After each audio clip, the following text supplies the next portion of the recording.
Perkawinan di Surga Alkitabiah. Saya Pendeta Henry Tandianta MPS dari Gereja Allah Gaifu. Pak Pendeta HTD, bikin tayangan dong, pernikahan di surga.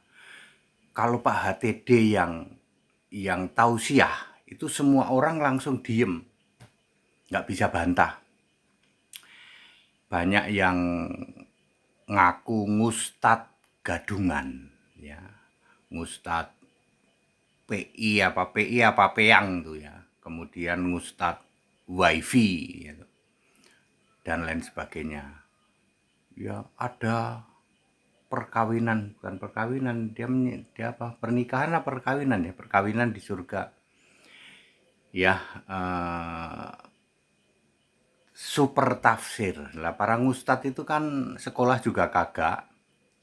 Emang ada yang ngaku-ngaku ngustad di medsos itu, yang ngustad wifi, ngustad PI atau PA itu atau peyang itu. Emang sekolah dia? Kagak ya. Perkawinan di Alkitab sih disebutnya perjamuan kawin anak domba. Perkawinan di surga. Prosesnya disebut rapture, pengangkatan orang percaya kebangkitan pertama di dalam Wahyu 20 ayat 5 ayat 6 ya. Lalu di surga bersatunya Allah dan manusia disebut perkawinan di surga. Jadi orang kawin itu kan menyatunya antara laki-laki dan perempuan itu kalau di dunia.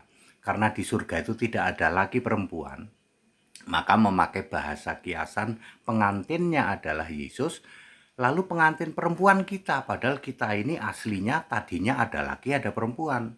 Ya, di surga kan kita nggak punya gender, jadi mau laki mau perempuan ya pengantinnya adalah umat. Bersatunya Allah dan manusia ya, Wahyu 19 ayat 6 sampai 10 itulah perkawinan di surga yang bolehlah disebut gitu, atau perjamuan kawin anak domba.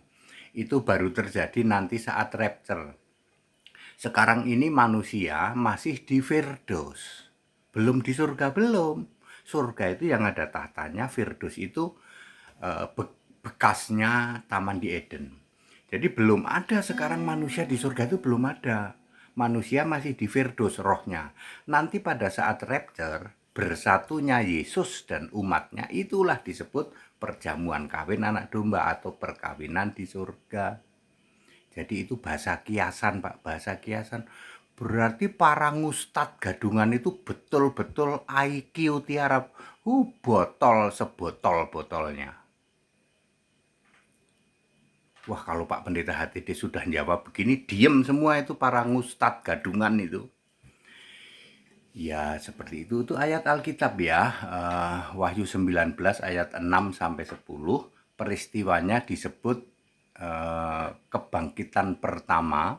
Itu di dalam Wahyu 20 ayat 5 dan 6. Disebut juga pengangkatan orang percaya 1 Tesalonika 4 ayat 16 dan 17, Matius 16 ayat 27.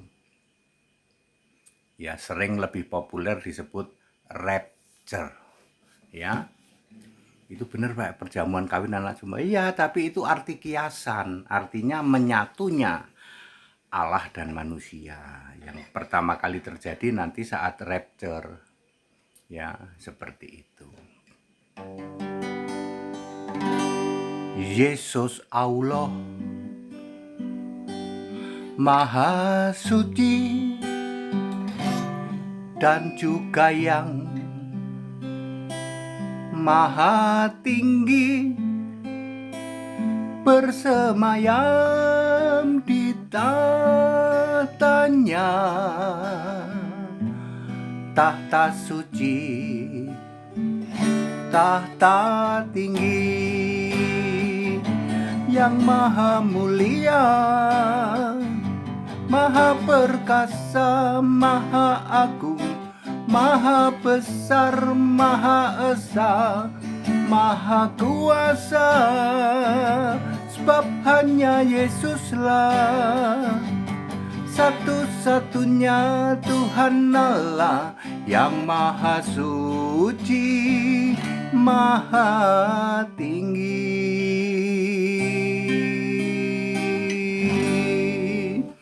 Jadi tafsir para ngustad gadungan yang nggak sekolah itu, ya, itu langsung terdiam. Ya, begitu Pendeta HTD sudah memberi penjelasan. Ini ayat Alkitab, Wahyu 19 ayat 6 sampai 10.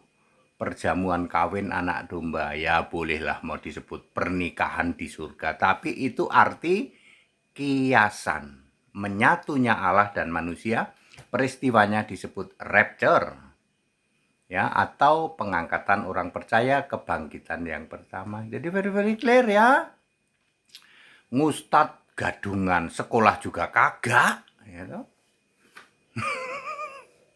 Hampir semua yang di medsos yang ngaku sebagai ngustad, donkitan sekolah nggak donkitan? Kagak. Gurundul tongo sekolah nggak? Kagak. Ya, ya, nggak sekolah dia. Nggak pernah sekolah dia, sekolah yang soal keagamaan itu nggak pernah dia, cuman modal gitu doang. Ya namanya ngustad gadungan, yang ngaku-ngaku ngustad, ngaku-ngaku dari, ya seperti itu ya. Jadi kalau HTD pakai ayat Alkitab dan unbeatable, nggak bisa dibantah, nggak bisa dikalahkan.